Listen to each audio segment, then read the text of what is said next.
Had it enough. We should just have a version of this song where we're just singing it, going... Yes. A cappella version. Welcome to episode 62 of the Champagne Comedy Podcast, where we talk about the best Australian comedy show from the 90s ever made, Frontline, and other D-Generation comedy tidbits. My name is Matt, and I've got the giggles. And joining this podcast today is Alison, Daniel, and Kim. Hi! Yay! Don't mind us. We're just 62 episodes in. Yeah, exactly. Yeah, with some loose talk and foolish behaviour. We'll do an a cappella version of our theme song. Maybe. Nah. Yeah. No, fine. Be that way.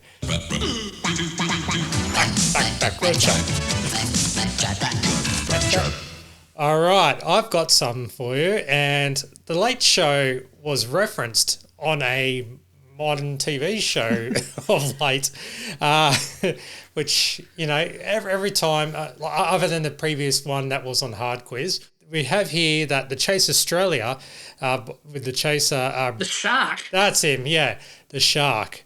He actually made a reference to The Late Show, in particular a sketch of The Late Show, which... You'll know this. The David Mamet play, Glengarry Glen Ross, is based around which business? A. Advertising. B. Motorsport. C. Real estate. Glengarry Glen Ross. Do you know the play? No. Gee, lucky you didn't go to the top. I'm glad I didn't go to the top of her. No, I have no idea, and a friend said if you don't know, go B, so I've gone B. Good friend or dodgy friend? We'll find out. Yeah. Locked in B. Correct answer is... Yeah, say hi to your ex-friend. Yeah, dodgy Real friend. estate is the answer. Chaser locked in. Real estate. Yes, it turned into a film in which there was a lot of swearing, and I particularly enjoyed the Late Show's parody of it in the 90s, which was called Glengarry Glen Ridge. Yep. And, they brought in Glen Ridge, who said, guys, just stop swearing so much. That was on the 15th of May, 2024. Until YouTube subscriber Luckless Jimothy 4519 made this comment. It's not the first time the Shark has brought up Glengarry Glen Ridge. I've only heard of it because I remembered this, an episode from the 16th of November, 2022. Which renowned actor does not appear in the film adaptation of David Mamet's play Glengarry Glen Ross? A. Al Pacino. B. Robert De Niro. C. Jack Lemmon. Jeez. Again, go the B. Go the B. What do you think? Familiar with it? I guess, unfortunately, went for A. A. Al Pacino. Correct answer here is... Robert De Niro. Chaser locked in. Robert De Niro. Yeah, famous for all of its swearing. I haven't actually seen the film. I'm more familiar with the Late Show, the D-Generations version. They did Glengarry Glen Ridge, in which he came in and said, hey, guys, stop all the swearing. It's quite funny. Good stuff. All right. Oh, Wow. deja vu. It's like almost We word for have word a Shark on this repetition. program. Clearly a big fan. I feel so bad, like he hasn't seen Glengarry Glen Ross. I feel like sending him a copy of it. Yeah. I'm sure that our resident movie critic Tony's got one floating around in his office somewhere, or a dozen of copies of it. We just need the Shark's postal address and off we go. Okay, and Daniel, I believe you have something that was on TV of late. Yeah, the weekly flashback segment on Channel 7 News in Adelaide featured a subject close to our heart, specifically the toilet breaks that featured potluck. Adelaide has produced some very talented performers over the years who've made their mark on the world stage. But on Flashback tonight, some of the hopefuls who didn't quite make it after starring on potluck.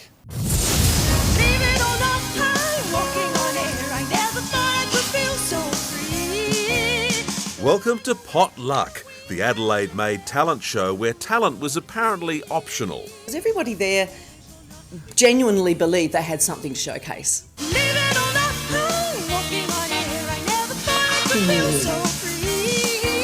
Taped at our old studios at Gilberton, it was hosted by Ernie Sigley. Welcome back to the program as we present Act 5. A lady making her first appearance on television, generally sings around the house, today nationally, Krista Krul. Why don't you, babe? Get out my life, why don't you, babe? And she completely lost the lyrics. Why don't you get out of my life and let me make a brand new start? I have to say, it was the funniest show I worked on in 40 years of TV. Just keep me hanging on. So, that was 7 News reporter Michael Smith talking to, she was the director's assistant at the time, Tracy Ayres. Thankfully, it was good that it looked like all of the clips that were used were not via The Late Show. Like, it didn't have any sort of Late Show audience laughing at it. It included more than just what was featured on The Late Show as well. Although, it did provide a few greatest hits like the aforementioned Krista Krul. We found out on The Late Show that Bernard King gave Krista 10 points, but in this segment we found out that Anne Wilsey Wills gave her 20 points. Well, that's a bit of extra information. What was the maximum points they could give though? Was it like 100? Good point, actually. I'm not quite sure. There was also the dancer who lost to Mike Battery Pack, and Todd Rickson doing his hammy, and David Ty singing Take the Pressure Down, and Fred Sleep playing his goanna. So here's the thing with the clip that they played of Todd Rickson. That's the one where Tony had discovered the clip because it never actually went to air. Yeah. So the fact that they played it, again, that's credit to Tony. Yeah, definitely. Because I am wondering where they got the. It looked really good quality. It didn't look like it had come from, someone's crappy VHS recording of The Late Show or anything like that. So disappointed that they didn't have Piffy on it. Yeah, but Piffy was too good. Yeah, he only had the bad ones. Yeah. But I noticed, Matt, you tweeted that Krista Krul's a national treasure, which is true. Yes, she is. Yeah. So she always keeps us hanging on. Now, sorry, terrible pun. The whole thing, which goes for about 3 minutes or so, is up on the Facebook page. And also a few ones that didn't feature on The Late Show. There was... a few people massacring the theme from the Greatest American Hero, I Will Survive, and The Greatest Love of All. And you can also go through the Champagne Comedy Podcast archives to hear our interviews with Michael Warren, who is the millionaire by the time he was 30. Also, Darren Schultz, who was the magician, and who had the sliding... the box type thing. Don't give it away. Don't know what you're talking about. Also, Piffy. So and there's like a first because his newborn had never heard him play the bells before. It was like a world first exclusive. Yep. So Alison, you also have you released something special earlier before this episode. Yeah. So I. As a student at university, I got involved in Radio 5UV, which is now called Radio Adelaide. You're at uni, so you were degenerate, yeah. Yeah, I suppose I was a bit of a degenerate, although I wasn't involved in student reviews. I guess the closest I got was actually getting involved in this community radio station. Through the radio station, I got to interview a bunch of people and just generally piss fart about on a AM station that no one was listening to. But yeah, I think probably my favourite interview that I ever did was I managed to talk to Tom Gleisner in 1997 about his new book, The Warwick Todd Diaries, which, if anyone doesn't remember, Warwick Todd was a sort of fictional Australian cricketer played by Tom. And there's an audio version of the book as well where Tom reads it in a kind of cricketer sounding voice. And yeah, it's just Warwick Todd's tour diaries. And so I got to interview him about the book, but if you listen to the interview, you can tell I'm not really that into the cricket side because I don't really know anything about cricket. So I asked him a few questions about the book, but mainly I just talked to him about The Late Show and Frontline and other stuff like that. Yeah, because it was 1997. You 97, had a yep. chat to him. So that's me, aged 19, incredibly nervous, doing a phone interview with Tom Gleisner, and then towards the end, there's obviously someone on call waiting because you keep hearing a beep. It was also interesting to hear you with a younger voice. And also slightly without the British twang you sort of come to attract. Yeah, I mean, I have lived in Britain for 24 years now, so you're going to pick up a bit of the accent. But yeah, that's me before I was polluted by British sounds.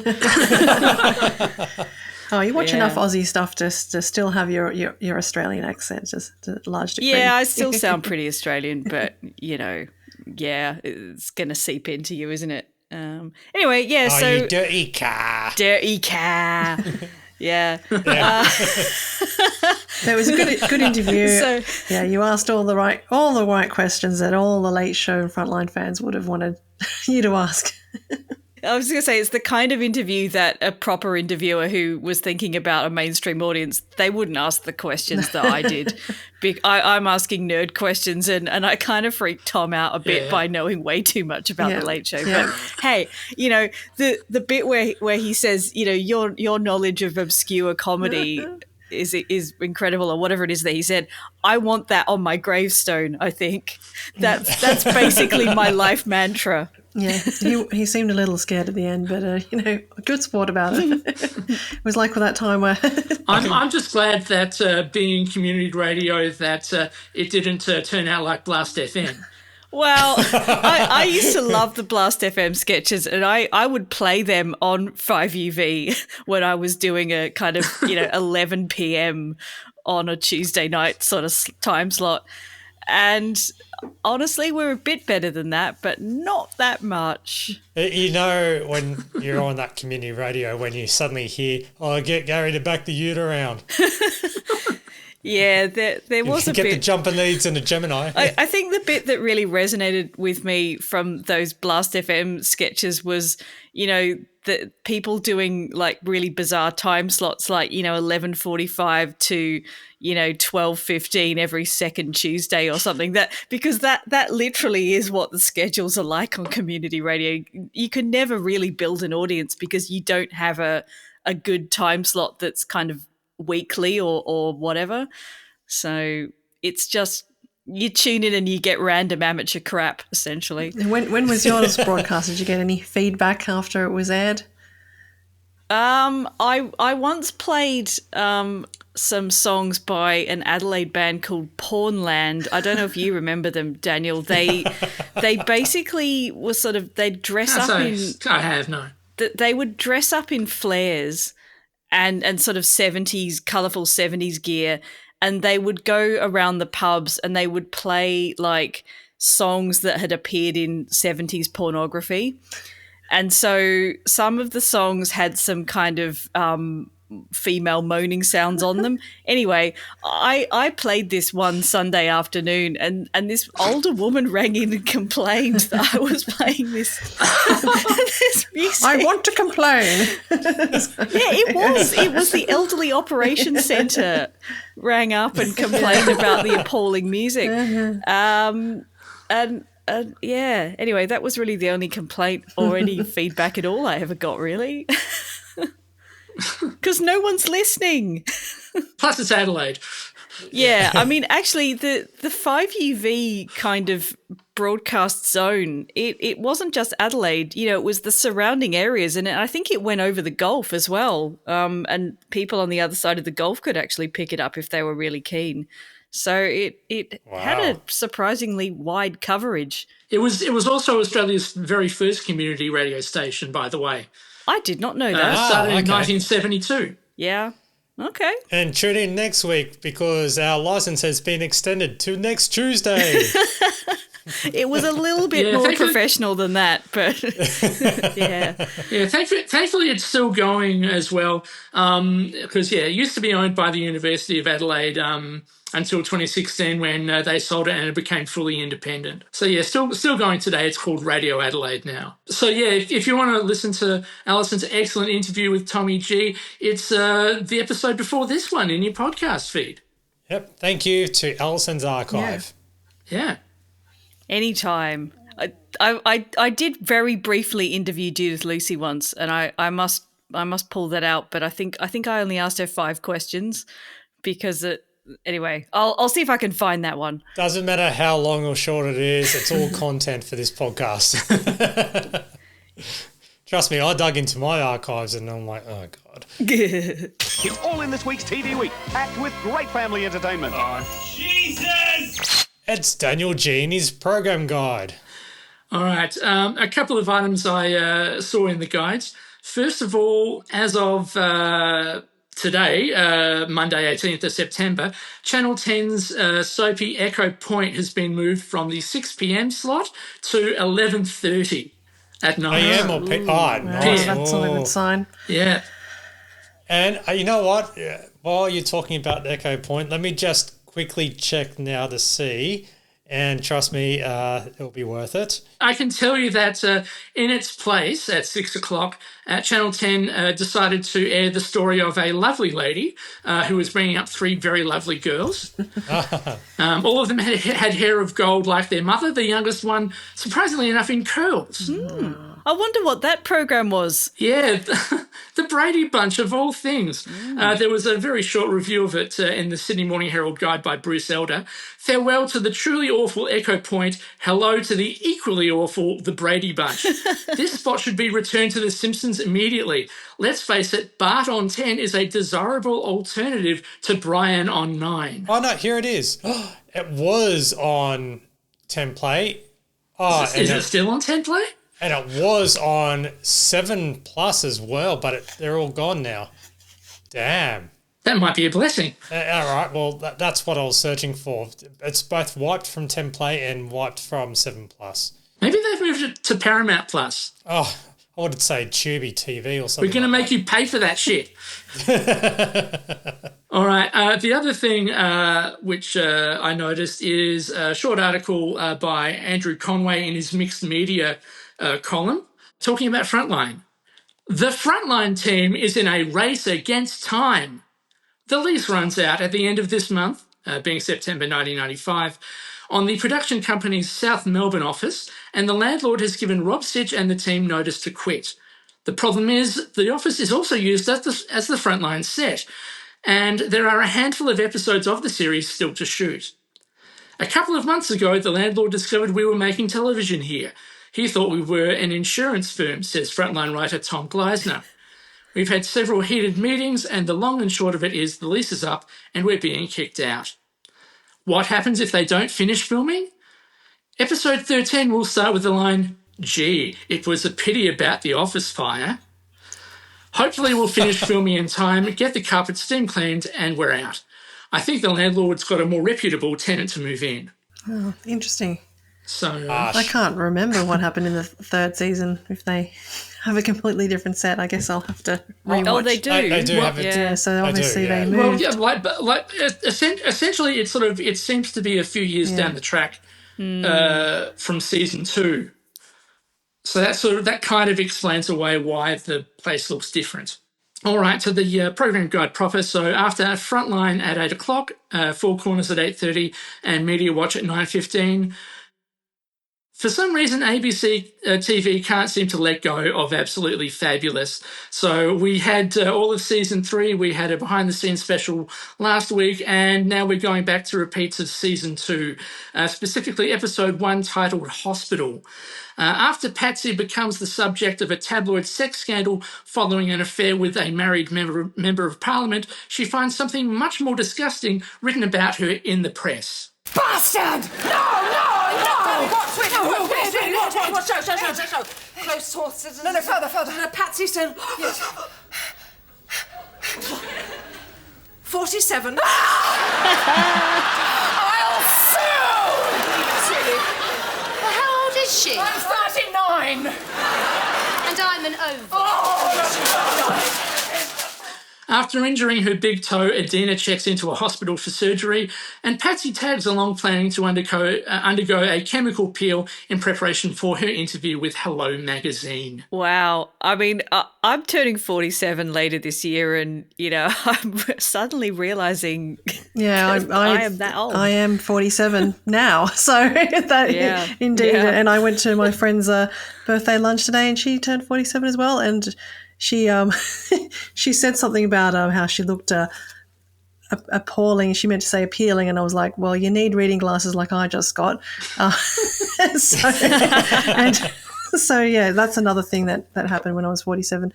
And whenever I watched Absolutely Fabulous, I always thought that was so old. Same as Golden Girls. I think we're almost at the Golden Girls stage as well, where they kind of looked about the 75. Golden Girls are like in their 60s at least, I think surely. they're the kind of late 50s. They're about 10 years.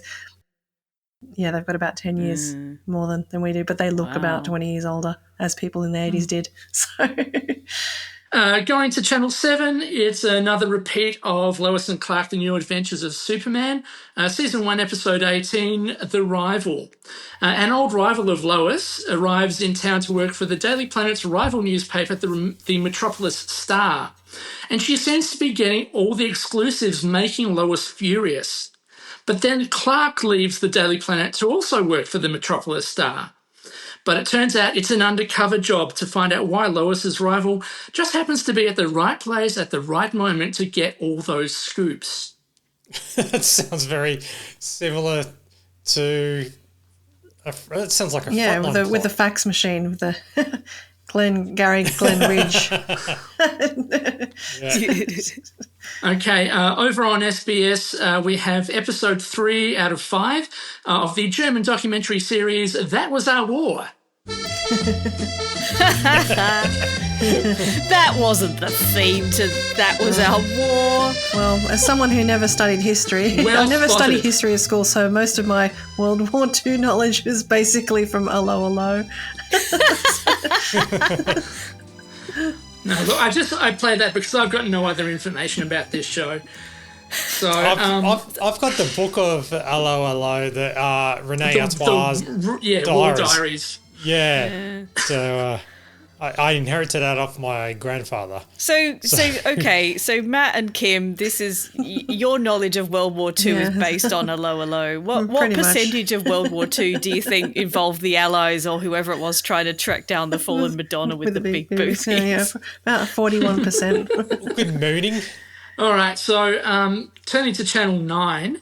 Now, it turns out last week was the last we'll see of Frasier for now, as they say in TV. For now.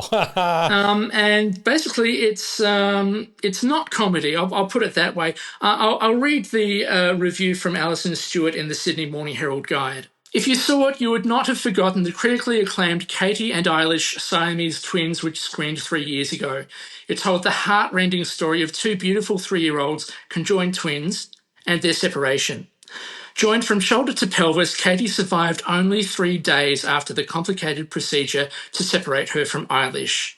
3 years on, Yorkshire Television returns to the Holton family in Ireland to see how life is without Katie and learn how Eilish has progressed since the loss of her twin.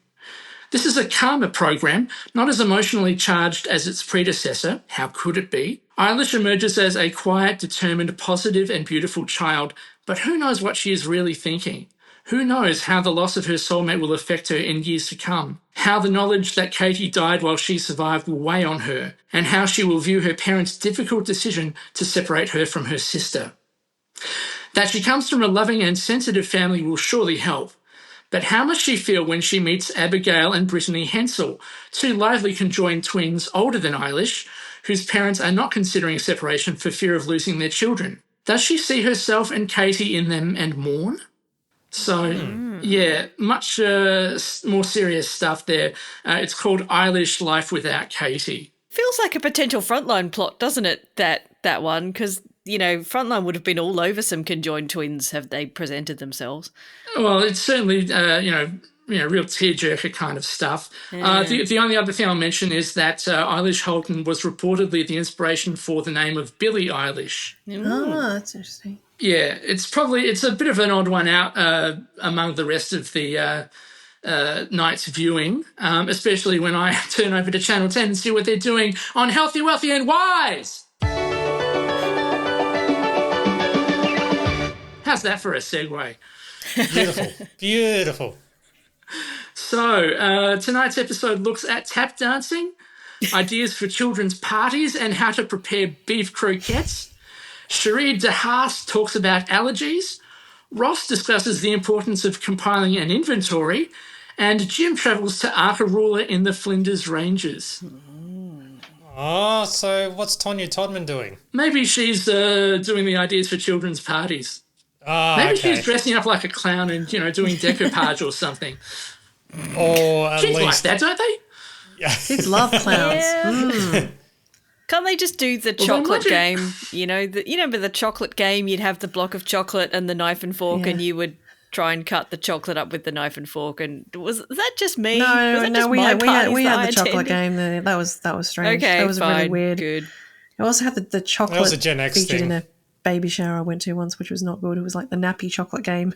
And they just put them in these... I'm aware of that. That's gross. Yeah, you have to guess That what... is so gross. Yeah, that's bad. So that's it for the program guide, and let's get on with the episode.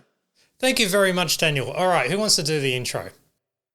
No, I guess it's my turn, isn't it? Jeez, don't all speak It's up at I guess once. it's last time. All right, I'll do it this time. Oh, no, Hyacinth did it last Hyacinth time. did. Oh yeah. Well, Kim as Kim can do it. Oh, I'll try and do it as Brooke. Oh, you can do a wacky voice, Kim. That's up to you. I can't do a wacky voice, a wacky waiter voice. Okay. They don't actually talk, do they? So You could pretend like you're on community radio. I'll just do a really Aussie Alison circa 1997. Okay. All right. That sounds good. Do you know what? Being from Okay. being from Adelaide, I never really had a chance in terms of not sounding a little bit British. Yeah, the pronouncing a dance as dance never goes astray. No. All right, you ready, Kim? Yep.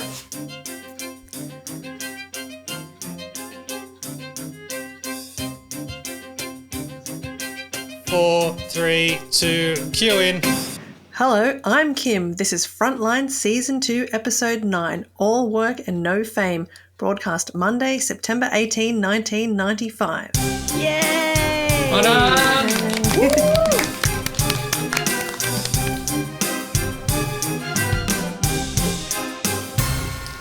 Thank you very much, Kim. And the synopsis of this episode is Mike is concerned he is not being taken seriously as a journalist. But when Marty agrees to let him help out on I'll stuff that up. Sorry, give me a moment. I can't read. You need your reading glasses. Yes. Yeah, people in their I usually 40s type need this reading out. glasses. Yes. The synopsis of this episode is Mike is concerned he is not being taken seriously as a journalist, but when Marty agrees to let him help out on a story, things do not quite work out as planned. Yay! I really should have taped. Yay! Because you can barely read Yeah, it. it's really small. it's I've got tiny. it here. It's Yeah, and I usually have it all typed out in my script thing. Yeah, but this time I failed on that part. So we do open up on this episode in a very amusing way, and it is Mike having his discussion to whoever it is, just giving a rundown on his job, and then it cuts away to he's actually talking to a class full of primary school students. The primary demographic of Frontline. Yeah. Because I don't know about you, but didn't we all rush home from school and turn our TVs on to a current affair? Oh, yes. Every day. But we knew who, like Ray Martin, and we knew who Steve Lehman, we knew these faces. They were, so I'm sure they would have known who Mike Moore is. But as to actually being But interested, did they know he was the critical funnel? No, Exactly, the critical funnel. Yeah, he doesn't really sort of aim his talk at the audience, really, does he? He sort of thinks he's talking to an interviewer from the Age or something, you know. But okay, am I the only one who ever had someone from the TV visit their primary school? Because, well, in common with many people who went to primary school in Adelaide, the Channel 7 weatherman Keith Martin visited our primary school. This is in the 80s, and everyone knew who he was because they were all presumably watching the Channel 7 news. No one else had a newsreader or anyone come visit the school? No, I can't remember in primary school. In primary school, I think the only person who came was I don't know the team players, but their names themselves, but some players from the Sydney Kings came to the school. Okay. Oh, that would have been good. Yeah. So that was that, and I tried to get it. I didn't have a pen and paper to get an autograph, but one of my friends did. Got them to autograph. Oh, actually, it was Andrew Gaze. Oh wow! I'm pretty sure. Okay. I'm pretty sure. No, did Andrew Gaze play for Sydney Kings? He played for Australia. I don't know about where else he And played. he also played for the NBA. NBA. We're comedy nerds, not sports nerds, unfortunately. He played for the NBA as well. Oh no, I do apologise. I'm totally wrong. No, yeah, actually, he coached the Sydney Kings in 2016. So no. Okay.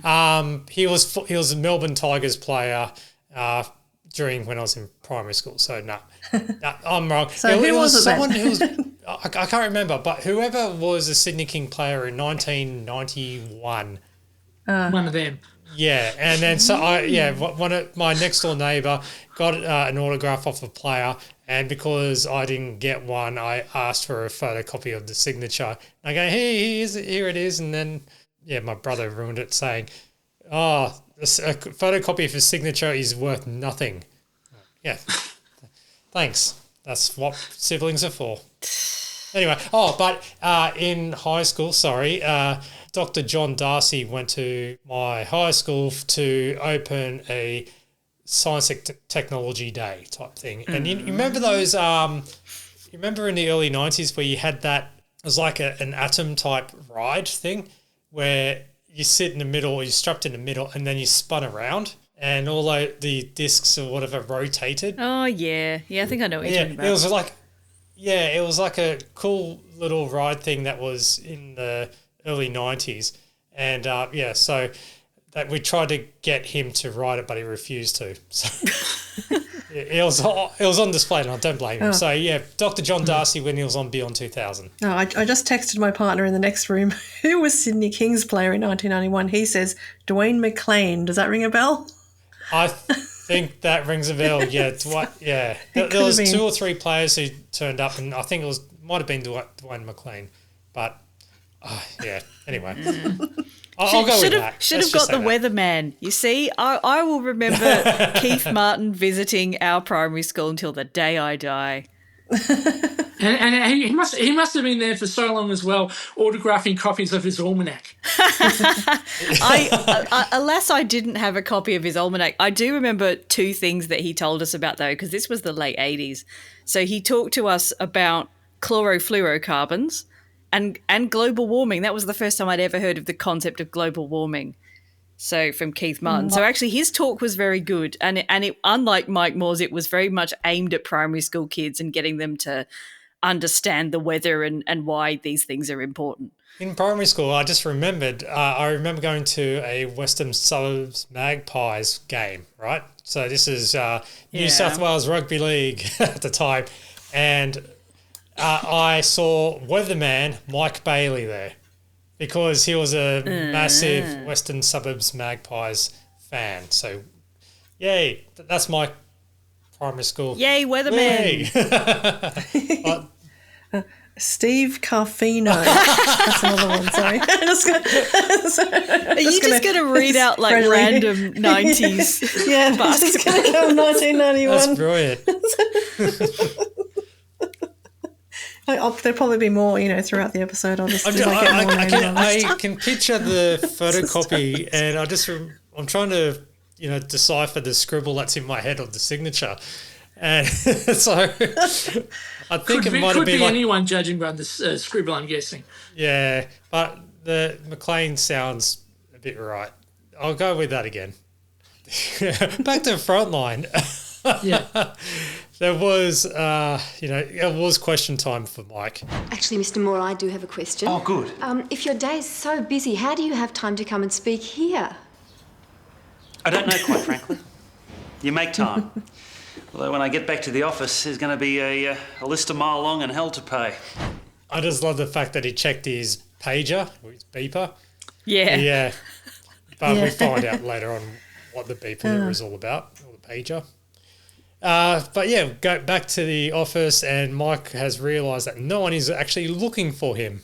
And Mike, your clippings. Oh, right. Do you want to read them? Oh, fairy floss. Still put them in your book? Oh, if you want. Oh, who scuffed the leather? Oh, and Mike, the People's Choice nominations come out in 2 weeks. Oh, I couldn't care less. Then why did you ask me to find out? Poor Dom. Yeah. Well, Dom, can I just point out, is wearing a really stupid pink beanie. I love it in this scene, continuing the sort not of as zany jokes. as the kind of ping pong balls. Yeah. Last She time. wore it all the way through the episode too, so she was very consistent. But there's some more hair later, which I'll point out when we get to it. Yeah. So, but there's clearly a running joke there of how ridiculous they can make her look in this series. Yep. She just looks like a busy little worker though with the overalls. Yes. And the beanie. I just couldn't believe how fat or how thick that Mike's book is, with articles of himself within. Yeah. Like his scrapbook. He seems quite precious about that book and very, very upset that someone's scuffed He's it. trying to pretend he doesn't care, but he also really, really does care. And I did try He to does look up very much People's care. Choice Awards from 1994 to see if there's any references to Frontline which they make jokes of or whatever, because this episode was in a lead up to the 1995 People's Choice Awards. Couldn't find anything, but the only episode of existence of People's Choice Awards is one that is from 1992. It's on the Internet Archive. I recommend downloading it and watching Is that the one where one of the awards fell apart? I believe so. I haven't watched the entire thing, but it's got Gary McDonald beginning hosting it. And then then it's in the big theatre, right? So this is a big thing, the People's Choice Awards. And then as Gary McDonald walks out, does his presentation, and he's holding his logie. So it's... It was sort of an attempt to have for Channel 7 to have the Logies because Channel 9 for Channel 7 to have a big award ceremony because Channel 9 always had the Logie in that period. And it only really ran for a couple of years. Like it didn't go the distance of the Logie. Yeah, I think I mentioned another podcast episode. I won tickets to go to the People's Choice Awards one year, so I went with my mum. But I don't remember which year it was. I just know we got a goodie bag. Well, according to Wikipedia, the Australian People's Choice Awards were only in 1998 and 1999. Oh, that's not right because that's after 95. No, that's not right. No, because I remember getting in our goodie bag Mariah Carey's All I Want for Christmas Is You in the goodie bag, so that was kind of like the year it came out. So I think it would have been 94 98 or 99, I think, that album. I thought it was a bit earlier. I'm pretty sure it was earlier. That's all I remember. And I remember trying to get autographs from people and Kate Sobrano snubbing me. Merry Christmas, Mariah Carey. Doing a bit of live Googling here, I'm afraid. Oh, no, it might have been earlier because Mariah Carey's Merry Christmas album was released in 94. Yeah, I'm sure it was 94 that I was there. Hold on, because I'm looking at the clip because I just now, finished high school, I thought. But see, the point of the People's Choice Awards, both in Australia and the US, is that it's a bit of an arbitrary kind of an awards ceremony. Just having a quick look here, for most of its life, it was made by Procter & Gamble Productions, basically for their brands to be advertised during the breaks. Well, I'm looking at the 1992 footage right here, right? And what have we got here? I'm just skipping through. I can't play it over the system, unfortunately. But here, oh God, there's a story about Woody Allen. Okay, here, Optus Communications, yep. Okay, so you got Jeff Fennick giving a thumbs up, Michelle Pettigrove signing away, Tina Thompson, oh goodness, from Home and Away, Sigrid Thornton and, what's his name, from Wind Rider, Tom Burlinson. There we go. There's an obscure movie if you ever want to watch it. Adriana Xenides and... Are we having Kate any Sobrano. celebrities? Yeah, there we go.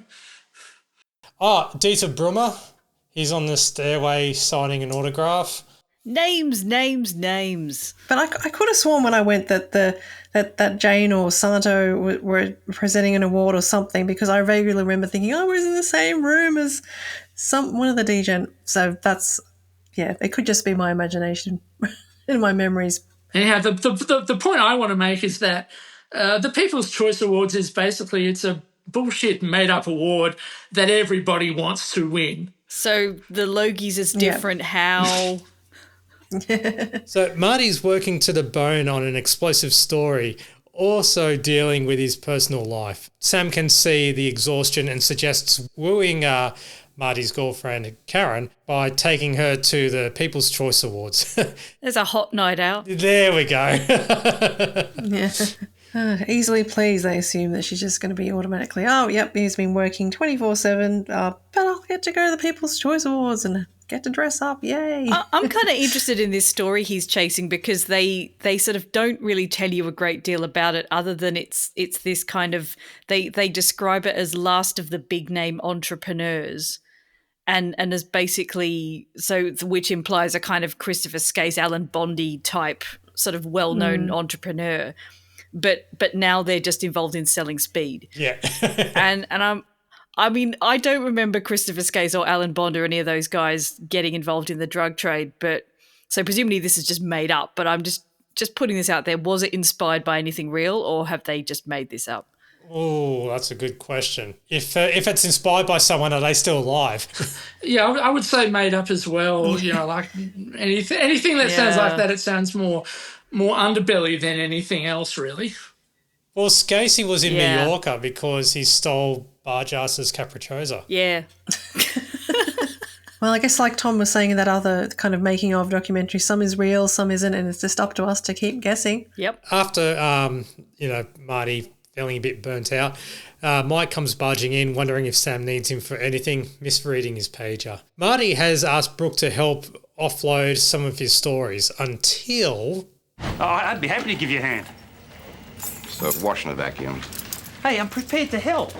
You're the anchor, Mike. You're not supposed to help. Oh, what's that supposed to mean? What's that supposed to mean, Marty? Sorry, I'm tired. I appreciate your offer. I know you got a full day. Not really. Just a bit tired. How rude. And it goes from there. Yeah, it absolutely slips out. Yeah.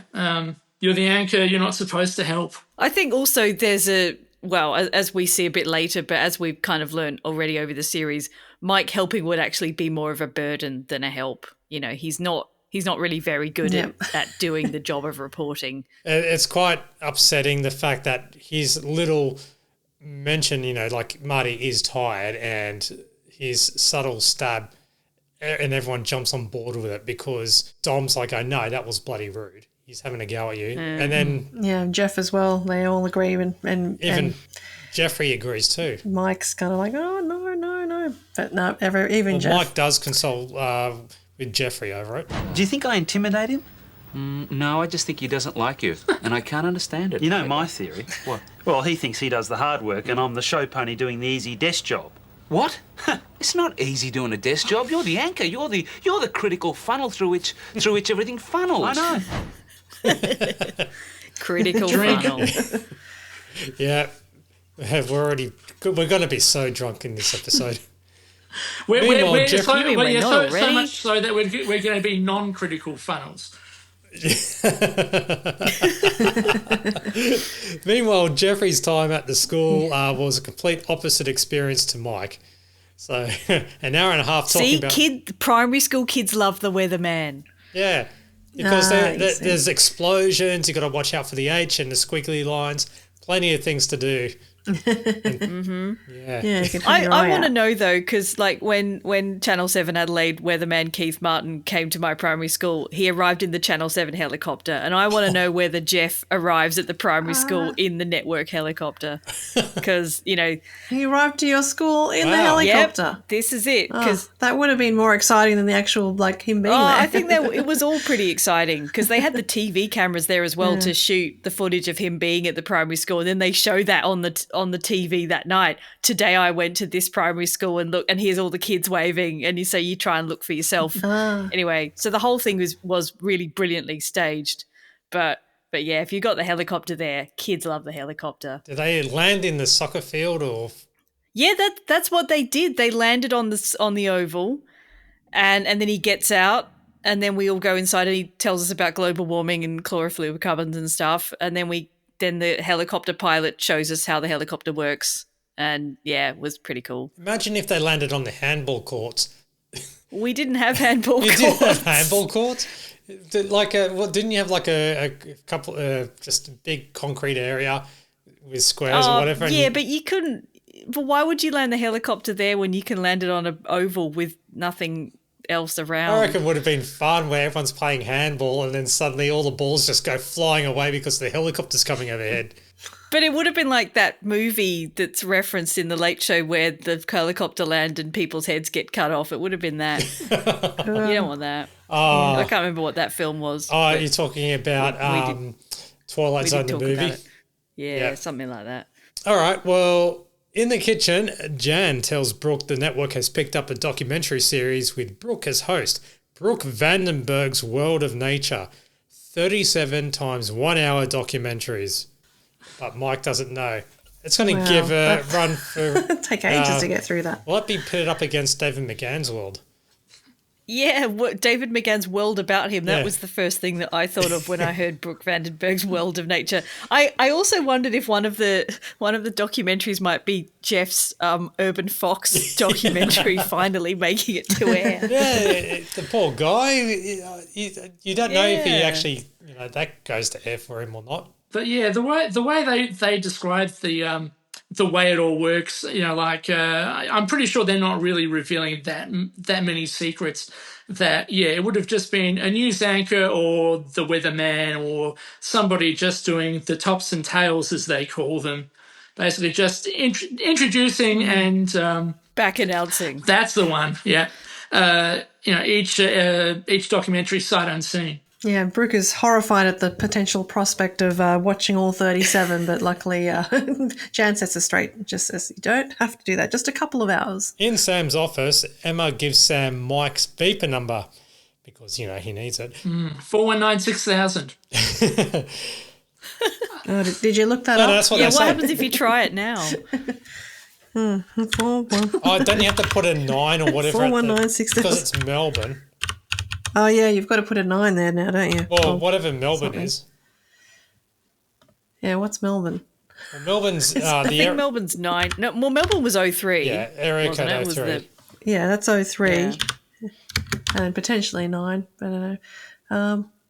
There's a medical centre in Western... No, that's Western Australia. Oh, Print Music Works. Don't know what that is. Movie and music store. I like to think that whatever the beeper number was, like at the time it was the beeper number for like a famous person. People do that sometimes. They'll just sneak a real person's phone number in the hope that people will watch the show and ring the number and see what happens, and then they'll annoy someone. Yeah. They probably didn't do that.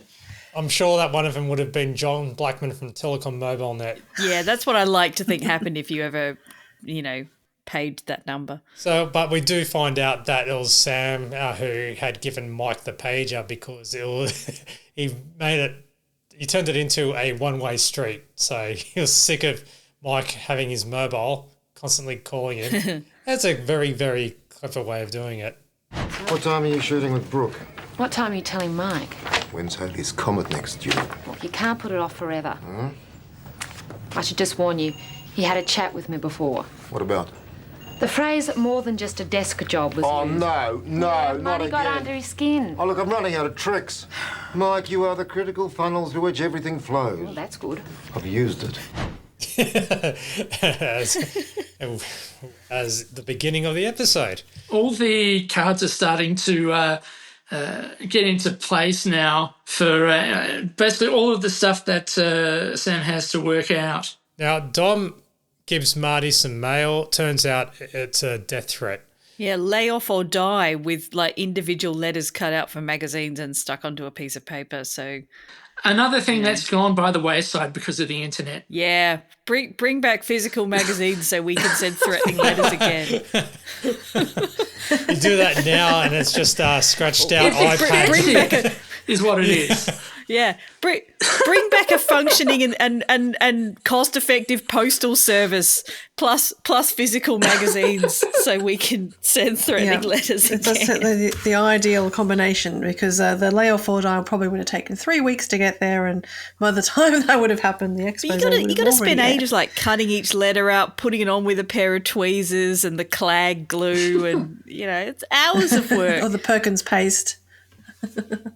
A maintenance guy, not Colin Conacher, is working near Marty's desk and explains that he's a fan of Mike and Brooke's going to be a big star, yet he has no idea who Marty is. Ouch, kick a man while he's down. Sammy's running out of his bag of tricks to distract Mike, and he sees Dom through the window and suggests that Mike give Dom a tour of the studio. Don't you remember as well, it was from season 1 where Dom kind of had a crush on Mike in the first place, and that was interesting, wasn't it? I did. Never really went anywhere. Yeah, thankfully. I mean, with this sort of thing, it does seem slightly more innocent and time wasty than anything in the office, stationery cupboard. Yeah. But also, like, Dom has been here for several years. Surely she's seen the studio before. Yeah, that's so bizarre. She's never actually seen it. Working anywhere in media, like the first thing you do is, here's a tour of the office, and bam, here's the tour of the studio. Yeah. No matter what position that you're working in. So Mike ends up trying to crack a joke with Marty over his breakfast, yesterday's breakfast. Then the maintenance guy sees him. Mike Moore! G'day, mate. Any chance of getting an autograph? Yeah, no worries. You got a pen? There you are. Hang on, I'll just go and get that piece of paper, Marty. There you go, mate. Oh, Perla. Good on you. Now, did anyone... Perla. Did you notice that the maintenance guy took Marty's pen? No, I didn't.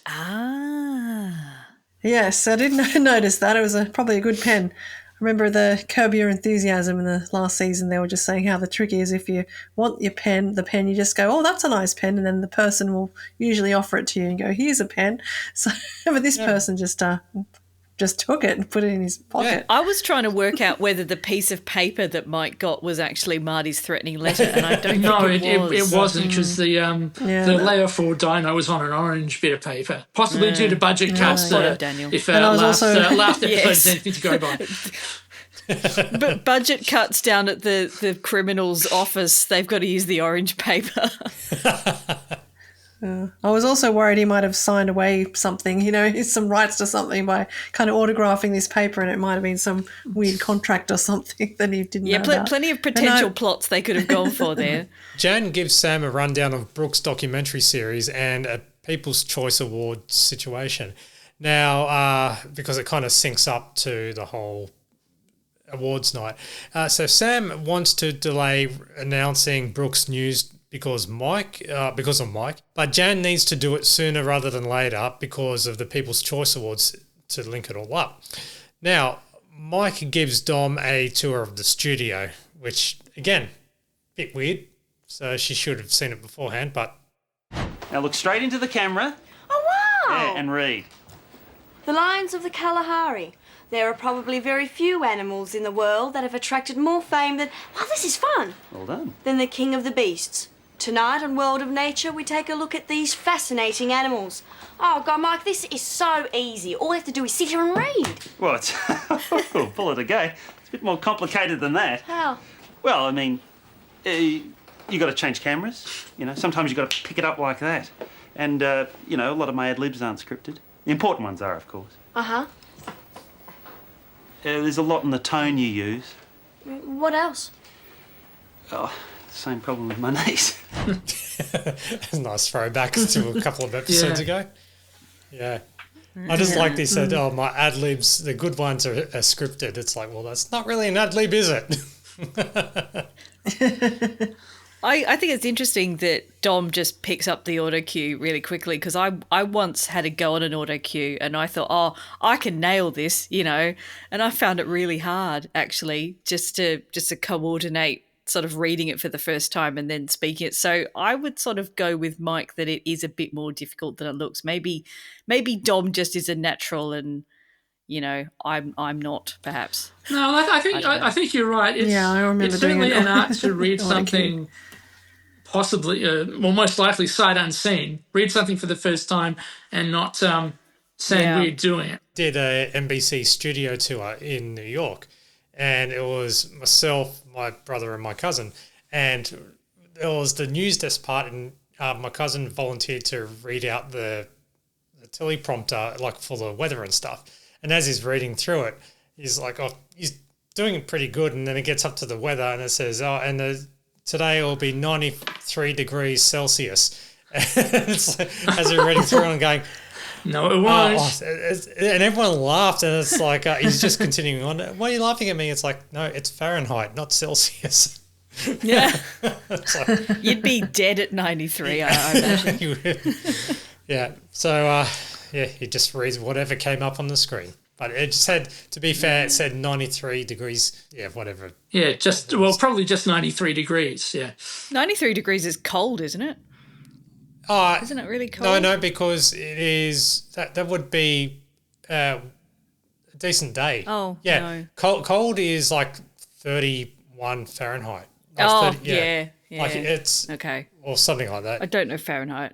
All I know is 212 is boiling point, and that's it. Yeah, see, 93 degrees Fahrenheit would be 33.9 degrees Celsius. There we go. Oh, so quite warm then. Yep. Yeah. Thank you very much for that, Jeffrey Salter. Well, I might just check. Hang on, 93 degrees Celsius would be 199.4 Fahrenheit. Yeah, that's a fair jump. That's basically. That's kind of like what you look up when you're cooking something and you have to convert the temperature.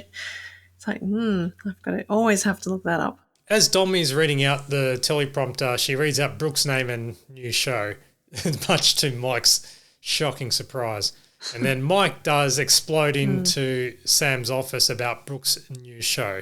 I want to do more than just a desk job, and the plum roll, the jewel in the crown. Introducing nature documentaries goes to a reporter. Well, it's just another desk job. It's not a desk job. There's no desk involved. She's on a chair, you can see her legs. It's all about the legs. Yeah, why is he so obsessed with people seeing his legs? Yeah. This is fascinating. No, because he's usually in his undies, you know. You didn't have a clip of the absolute best bit of that, the bit where Sam says, you know, the network wanted you to do this, but I said no. And then Mike goes, why? like this primal, impassioned scream of pain. He was so dedicated. God, it's amazing, that bit. Yeah, he should be a subject on World of Nature then. In many ways he should. Sam also tells him that he has a surprise for Mike, but he can't reveal it as yet, just to buy some time. Because, he hasn't thought of it yet. No. Yeah. Meanwhile, Emma directs Brooke with her intros and outros. Truly one of the most beautiful habitats in the world. And that's it for this week. Join us next week when we travel to the heart of Africa and visit Kenya's famous elephant cemetery. Hold it, Brooke. It's a sad story. The elephants die. You better do a poignant version. I think those 2 hours that Jan was referring to probably ended up being, at least twice that long, seeing she had to take so many goes to actually get them. Also, That's like right. the bit that's kind of interesting is she's got to change outfits every time, but also every 3 shows she's got to change her hairstyle. So, that's going to take up time, isn't it? My consoles once again with Jeffrey over the decision with Brooke's new TV show. And to appease Mike, Sam tries to get Marty to take Mike on a stakeout for his story, but Marty refuses. If it wasn't for these People's Choice Awards, I wouldn't have a girlfriend. And you want me to take Mike on a stakeout? It's just once. No. Just once, please. Nah, forget it. Mike wants to feel important. Brooke wants to host animal shows. I'm actually doing real work in the middle of this circus, Sam. Massaging egos is your job. Don't drag me into it. Marty. Don't Marty me. Mate. No! Wow. Marty's at breaking point. And fair enough, because, he's basically getting the raw end of the deal at the moment. Jan brainstorms with Brooke publicity ideas to promote her new documentary show, but as we all now discover, Brooke does not like animals at all. She did go to, Johannesburg as a 3-4-year-old, stayed in a hotel. Stayed at the Hyatt. Yeah. Yeah. But we're getting a bit of an insight. She obviously had a very privileged upbringing, and, I think she would have spent a lot of time by the swimming pool drinking mocktails or whatever. Yeah. As a 3-year-old as well. Yes. Yeah, Jan just repeatedly says you have to have some kind of affinity with animals in some way, or and the People's Choice Awards are coming up, so you've got to look good, because apparently a man in a duck suit almost won one year. So was that a reference to Pluck a Duck? I'm assuming it's Pluck a Duck. I mean, if only we had footage from 1994 People's Choice Awards. That's right. That's what I was tracking it down for, because of that. It's funny because I was there and I have no recollection of it. Hey, I was at the Logies last year and I can barely have a recollection of what went on. Sean McAuliffe turned up dressed as Austin Powers or something. I remember that. That was good, but I remember that because that was funny, but everything else. Oh, that stupid woman who won the Gold Logie gave that dreadful speech. Who? Surely you remember that. No idea who you're talking about. Sonia. See, he doesn't even remember. Sonia Kruger. The controversial lady who said something controversial at some point. I kind of blocked everything out after the Daryl Summers Gold Logie auction. The auction Daryl joke. Summers was there. Yeah. The funny thing. You brought the pictures out, and you interviewed people. I plan to do that again this year if they're still doing it again. So with the audience thing, I'll still go to the red carpet and have the Daryl Summers shocked look. You'll have to laminate it and do an A2 size this time. I've learnt you can get A2 prints at Officeworks for $18. I learnt that. Bargain. Money well spent. Yeah. How much is an A1? I don't know what it's basically more than that, obviously. Life-size cutout. Can you join Just Stop Oil and chuck some soup at Daryl Summers? What? Dress up as I just what? like the idea of someone. Just Stop Oil, right? How they chuck like cans of soup at people as a protest about the environment. Sorry, you're talking about the protesters. It is more of a UK thing, to be honest. The Australian equivalent might be Extinction Rebellion, perhaps. Yeah, Extinction Rebellion. They chuck stuff at things. So can you join one of those groups and chuck something at Daryl Summers as a protest against the environment? Yeah, you could say his hey.tv servers. Yeah, there we go. Environmental footprint. Yeah, use green hosting at least. See, the UK's got the Magna Carta, and we've got the hey.tv servers. Well, I know which of the two I'd prefer to destroy, but yeah. You know what I actually should do? I should dress up. When I go to the Logies, dress up as Mr. Methane. You got two options: either do a Daryl Summers shocked impression or pull my finger. Well, at least you're not doing puppetry of the penis. You mentioned oh God. On Twitter you mentioned Mr. Methane, you mentioned that there were more copies of No, there were more questions. Which one was which? Of any questions to Ben than Mr. Methane DVDs. Correct. At his local CEX. And Mr. And did you notice who liked that tweet? Yeah, I liked the tweet. didn't realise he was on Twitter. Well, yeah. Yeah, now I know. Mr. Methane He's actually on the lookout. Yeah. Because you didn't at him. You didn't at Mr. Methane, so he obviously has some kind of like, you know, he's monitoring all the mentions of his name, and some social media person's gone, oh, look, this person's tweeted about your DVD. So he's liked it. So he's got like an auto search for methane, and as soon as he sees a Mr. in it. So watch out, Mr. Methane's about. Not Miss, Mr. If anything, that could give us an in.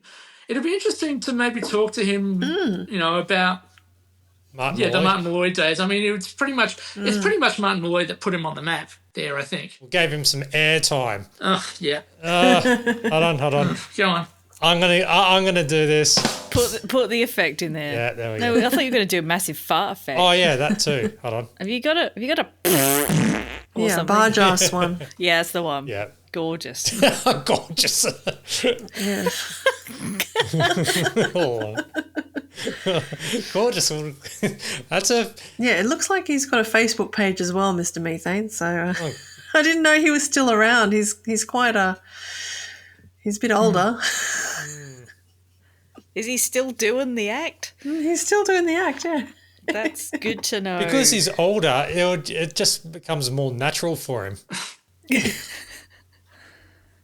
Bagging up Mr. Methane, he could actually come up on his. Sorry, Mr. Methane, if we come up in your algorithm of searches, please come onto this podcast. Yeah, especially if you got any Martin Malloy memories. Where the hell were we? Sam tells Brooke he wants to delay Brooke's new show for 2 weeks, but Brooke is putting her foot down and downright refusing because she's demanding, no, I deserve this. It's mine. Now, Mike is in the studio pondering over a new look.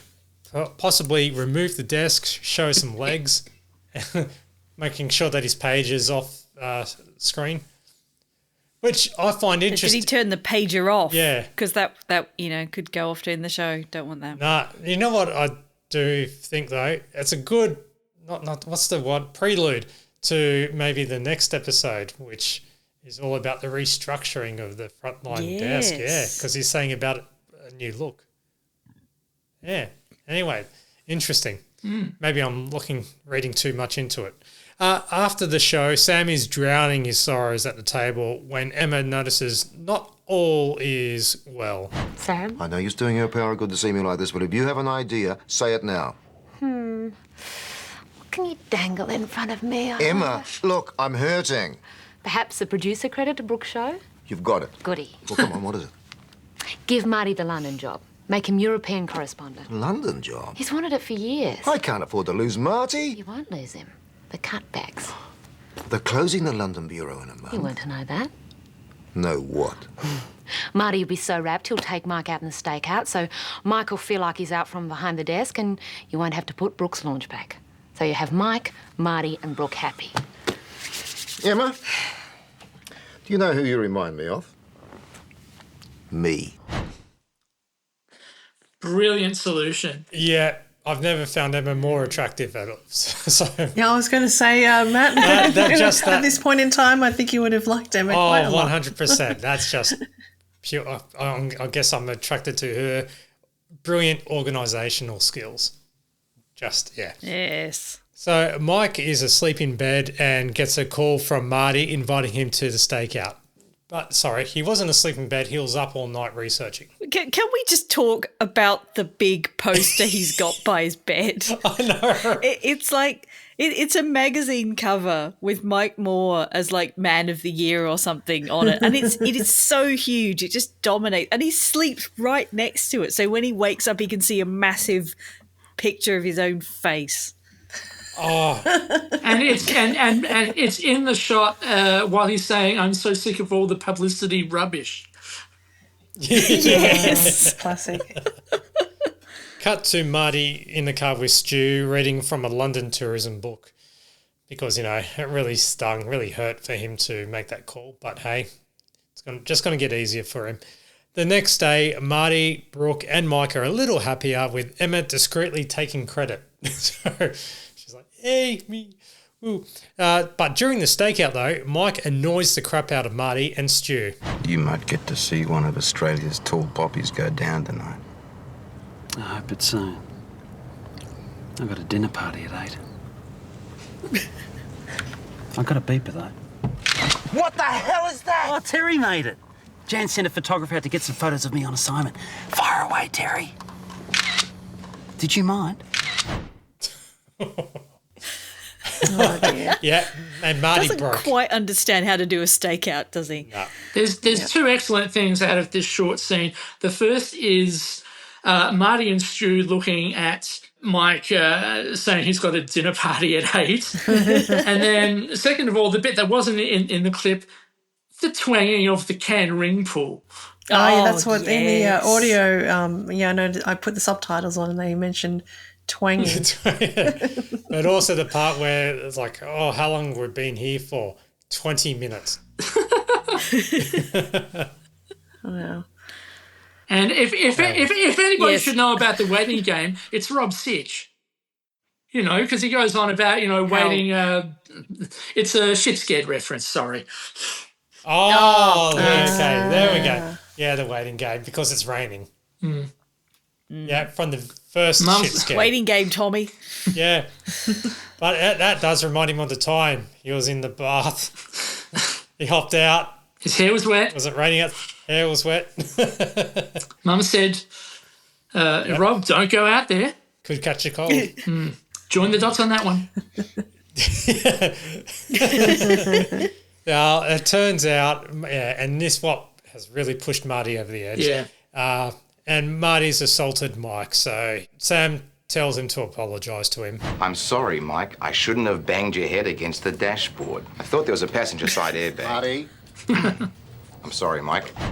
It's such a good apology. Yeah. it's like in primary school when two kids have a fight and the teacher forces them to apologise to each other, and it's like the most forced, crappy apology ever. I'm sorry that your face landed on my fist type thing. Yeah, bit of victim blaming as well in there. So, yeah. Nice. Sorry, you deserved it though. Kind of like that. Yeah, poor Mike. He was worried about his teeth. Oh yeah. He had to keep checking to make sure he had them all. Mike then calls out Sam on a surprise that he was promised, and on the spot, Sam makes up a show. No, Emma does. Yeah, Emma. Emma's been put under the pump. You mentioned the other day. Oh, that surprise! Yeah. You surprised me then. Yeah. Well, what it is? You have to be behind the desk every night, don't you? Yeah. You being the critical funnel. Right. Yeah, right. Drink. So what it is? It's how would you describe it, Em? Oh, no, this is your surprise. Yeah. Well, it's what it is? It's a Caught on video special. Caught on video special. Caught on video special? Yeah. Em? Well, it sounds idea, really. Yeah, but you're much better at explaining these things. Well, we get all the hidden camera stories we've done to make a special out of it. Brilliant. Brilliant. For the links, we shoot you standing in a home video store. Great, you get to see my legs. That's funnels and legs. Yeah, what is the leg obsession? But I did notice though with the leg thing, Brooke, when she's recording her intros and outros for her documentary, she is showing leg. Oh yes. Yeah. Mm-hmm. She's sitting down, but we definitely see leg. Yes. Now, we have reporter Sarah Morris interviewing Brooke about the nature documentaries, and Brooke giving the same answer, just worded differently, just a generic type tone. And Brooke does, when she's running out of ideas, she does drag Mike into the chat. Mike, have you met Sarah Morris? She's doing television features now. Oh, hi, Sarah. How are you? Pleased to meet you. Yeah. Hi. Jan tells me you're doing a hidden camera special. Yeah. What's going to be in it? It's a bit of a secret at the moment, Sarah. Yeah, Mike, what's in the hidden camera special? The stories we've done over the years. Oh, what stories? Hidden camera ones. Yeah, they both do a very good job at dodging kind of the questions, just like a politician, really, I guess. Yep. Yeah. I straight away thought of the hidden camera one where in Frontline when they had the change room. one from season 1. Oh, that'll definitely get a run. Yeah, exactly. Something for Now- the boys there. Yeah, that's the tits yeah. one. Yeah. Gee, that's not the reason why I remembered it. I just Sure it is, yeah. Of course. Yeah. It's Marty. Yeah, Marty. I just dubbed myself in on that one. Marty. Dig a hole, Matt. Marty gets a call, and this time it's another death threat warning. And Stu is concerned, especially when Marty says, "Oh, that's the wrong number." But it's like, yeah, but they asked for your name directly. So yeah. There is telling- a nice kind of little bit of pathos between Stu and Marty here. Marty's saying to Stu, "You don't have to come," and Stu's saying, "I'm going to come, Marty." Yeah. Yeah. 'Cause- They're a really tight unit, Yeah. aren't they? And they're really committed to this story Yep. together. Yeah. Stu is even saying, "We've got enough footage, mate." So, but Marty insists on a few more nights, and Stu will always have his back. He's not just a work colleague; he's a good friend. Now, Mike is filming his segments for his new show with in an electrical video store backdrop. It's brushes. Ah, They're in a brushes.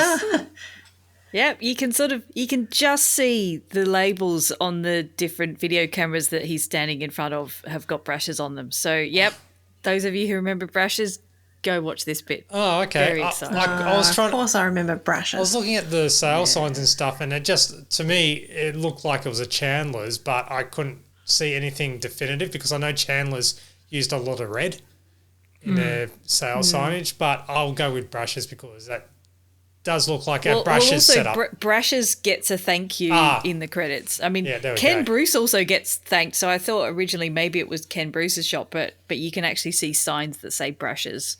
If it was So- a Ken Bruce shop, you would have seen Madonna floating around in the background. And, Well, yeah, and they would have been slightly crappier video cameras as well. yeah, and it would have been a floor that's just, half dirt, half whatever. And the TVs would be a bit dented or secondhand at least looking.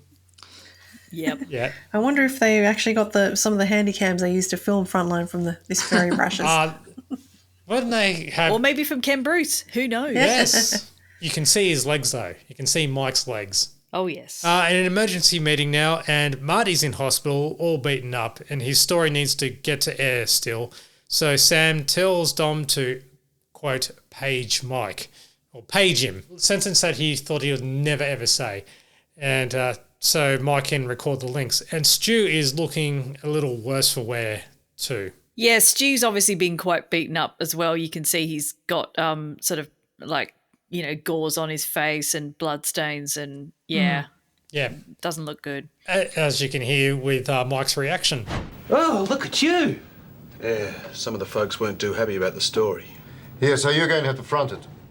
They won't come after me. Well, come on, Mike, it's Marty's story. Yeah, but people won't know that. Just give him all the credit and make it clear you had nothing to do with it. And then he goes into his story. Walking down the alleyway. Serious stuff here. Yeah, he's looking very Ray Martin, isn't he, in this one? Yeah. And you He's got his definitely see his jacket. legs too. Yeah, it's the jacket His over jacket over the his shoulder that just says Ray Martin all over. Yeah. And as Sam points out, Mike's got really weird legs. Marty watches on from home with a look of disgust because that was his story. It's everything he had worked for. Really felt sorry for Marty this episode. Yeah. But that's not all, because in another day, the team is reading through the news and magazines covering Mike's expose and Brooke's nature show.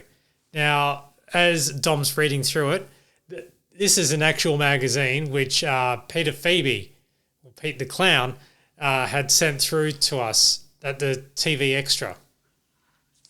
So, And we have another fabulous hairstyle from Dom at this point as well. She's got some amazingly crimped hair, which is a bit of an 80s throwback. Groomed for greatness. yes. So that was the front cover. That's the magazine they used from the Sunday Herald Sun, August 27 to September 2nd, 1995.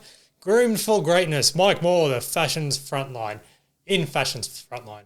Now, the even cooler thing is the story itself. Rob Sitch created self-absorbed current affairs host Mike Moore for Two's Frontline. How weird to say Two's. Channel 2. But, yeah, ABC. But Moore is now very much alive in his own right and better dressed than his alter ego. And it goes on about it's pure Mike Moore. Here we go. Despite the behind-the-scenes squabbles in the Frontline production office since the arrival of new chief Sam Murphy, the ship has settled and a newly invigorated Moore is driving a leaner, meaner show.